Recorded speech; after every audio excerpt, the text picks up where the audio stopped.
Treasure Island. Chapter 7. Jim Hawkins, I walked with Ben Gunn and we soon saw the fort. Your friends will be inside, Jim, said Ben. It might be the pirates, I replied. No, look at the flag. They will be good men, he answered. The fort was made by Flint.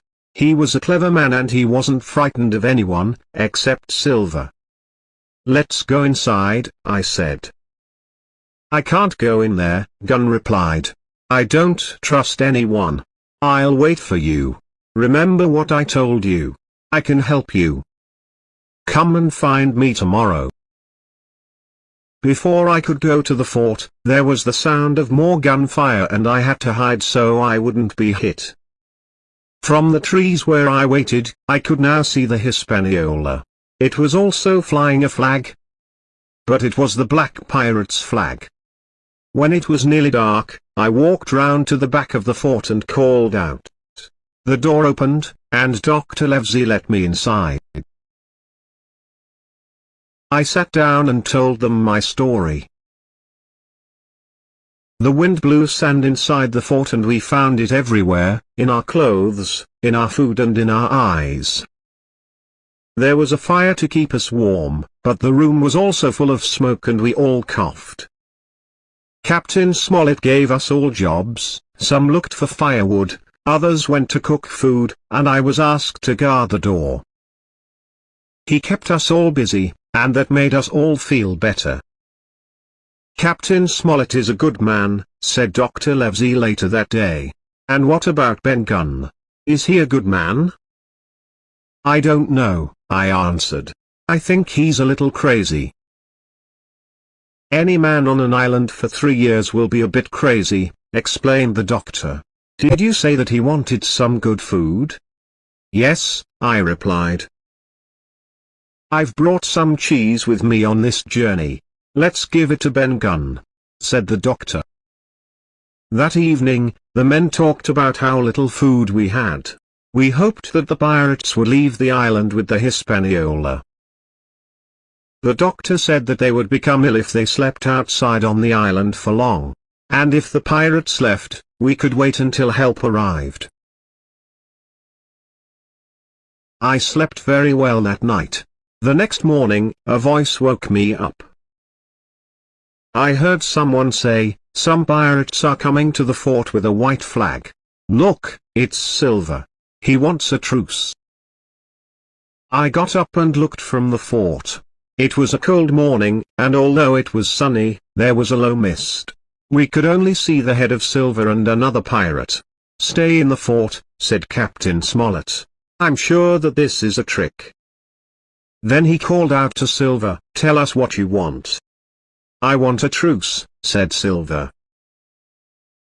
Captain Smollett quietly told us to move to different corners of the fort and to watch Silver carefully. Then he called to Silver, what do you want us to do? Come to my ship and we can talk about how to get home, said Silver. Your ship? I didn't know you had a ship here, replied Captain Smollett. Well, the crew chose me to be their captain after you left the ship, said Silver. If you have something to say, you can come into the fort and say it, said Captain Smollett. The other pirate tried to stop Silver, but he laughed and walked quickly towards the fort. He climbed over one of the fences and walked slowly up the hill. Soon he was standing in front of Captain Smollett, who was waiting for him outside the door to the fort. Can't I come inside? Asked Silver. It's a cold morning. If you were an honest man, you could come inside, said Captain Smollett. But are you my ship's cook, who I looked after, or Captain Silver, a pirate?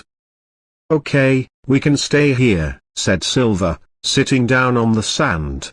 You've got a nice place here. Look, there's Jim. Good morning. If you have anything to say it now, said Captain Smollett. Captain, we want the treasure, and we're going to find it. However, I think you all want to leave the island safely. You have the map, don't you?" asked Silver. "Perhaps," said Captain Smollett. "I know you have it," said Silver. "We don't want to hurt you. Give us the map and then we will take you home on the ship. We'll take you somewhere safe.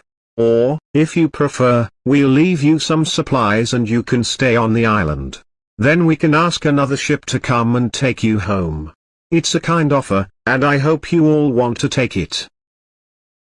He said this last part loudly, so that we could all hear in the fort. "Is that all you can offer?" said Captain Smollett. "It is, and if you don't accept my offer, all you will hear from me is the sound of guns."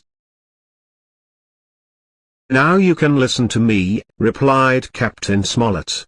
"If you come up to the fort, one by one, without any guns, I'll put you all in chains and take you back to England for trial.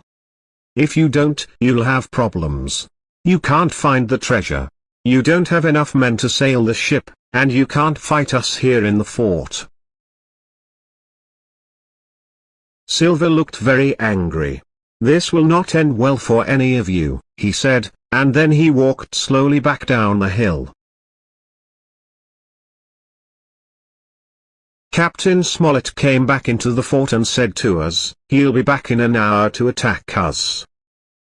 There are more of them than us, but we have the advantage inside the fort, and I am sure that we can win."